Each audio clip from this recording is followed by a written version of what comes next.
Raigarh Lok Sabha seat वैसे तो BJP का गढ़ है, लेकिन छठी बार यहां से जीत का दावा करने के लिए पार्टी के सामने कुछ चैलेंजेस भी हैं। बिल्कुल, विधानसभा चुनाव के नतीजे कुछ और ही जमीनी हालात बयां कर रहे हैं। बीजेपी को पिछले विधानसभा चुनाव में इस लोकसभा क्षेत्र में आने वाली कई सीटों पर हार का सामना करना पड़ा था। रिपोर्ट देखिए।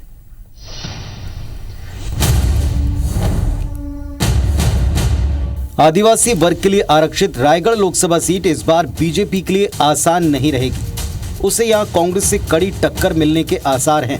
दरअसल पिछले विधानसभा चुनाव के नतीजों ने ये बता दिया था कि कांग्रेस के लिए यहां उम्मीद खत्म नहीं हुई। लोकसभा चुनाव में वो यहां बेहतर प्रदर्शन कर सकती है। हम ऐसा क्यों कह रहे हैं, चलिए आपको भी समझाते हैं।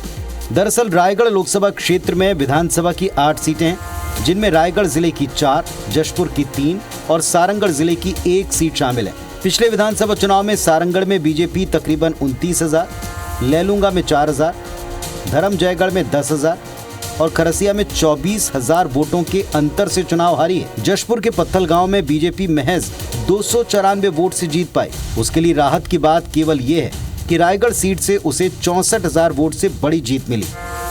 बीजेपी रायगढ़ सीट पर बदले सियासी समीकरण को समझ चुकी है। इसी के चलते उसने अपने विधायकों, पूर्व विधायकों से लेकर मंडल और बूथ स्तर तक के कार्यकर्ताओं को अलग अलग जिम्मेदारी दे दी।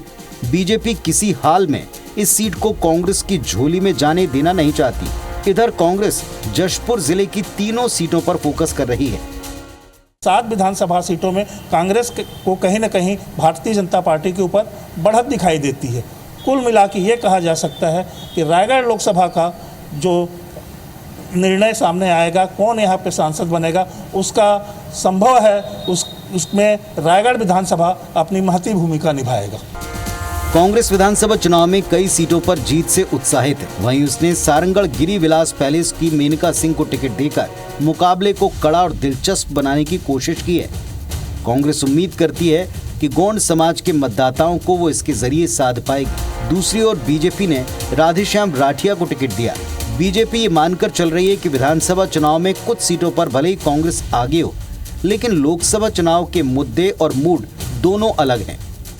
2 सीटों पर हमारा कब्जा है और पत्थलगांव सीट जो है वो मामूली अंतर से कांग्रेस पार्टी पिछड़ी है। और चूंकि हमने सारंगढ़ से प्रत्याशी का चयन भी किया है और सारंगढ़ में कांग्रेस बहुत अधिक मजबूत है, लगभग 30 से 35,000 वोट से हम वहाँ विजयी हुए हैं। तो इस बार ऐसा लगता है कि आदिवासी जो सीटें हैं उस पर हम लोगों को बढ़त ही हासिल होगी। देखिए, जहाँ तक विधानसभा के परिणामों की अगर हम बात करते हैं तो उसके बाद की परिस्थितियाँ एक अलग बदली हैं। सरकार छत्तीसगढ़ के भीतर जैसे ही बनी, मोदी की गारंटी की योजनाओं को लागू किया गया, चाहे प्रधानमंत्री आवास हो, चाहे किसानों की बात हो, चाहे महतारी वंदन योजना की बात हो, एकदम से छत्तीसगढ़ की परिस्थितियों में बहुत अंतर आया है। और निश्चित रूप से जो 3 विधानसभा की भी आप बात कर रहे हैं, वहाँ पर भी एक आपको बहुत बदला हुआ परिणाम देखने को मिलेगा और बहुत बड़े अंतर से उन तीनों विधानसभा में भारतीय जनता पार्टी लीड करने वाली है। चुनाव चाहे लोकसभा का हो या विधानसभा का, जनता के मूड को भांपना और उसे अपने पक्ष में मोड़ना हर पार्टी के लिए चुनौती होता है। अब ये देखना दिलचस्प होगा कि कांग्रेस विधानसभा चुनाव में मिली बढ़त को क्या लोकसभा चुनाव में बरकरार रख पाती है या एक बार फिर बीजेपी बाजी मार जाती है। अविनाश पाठक, IBC 24, रायगढ़।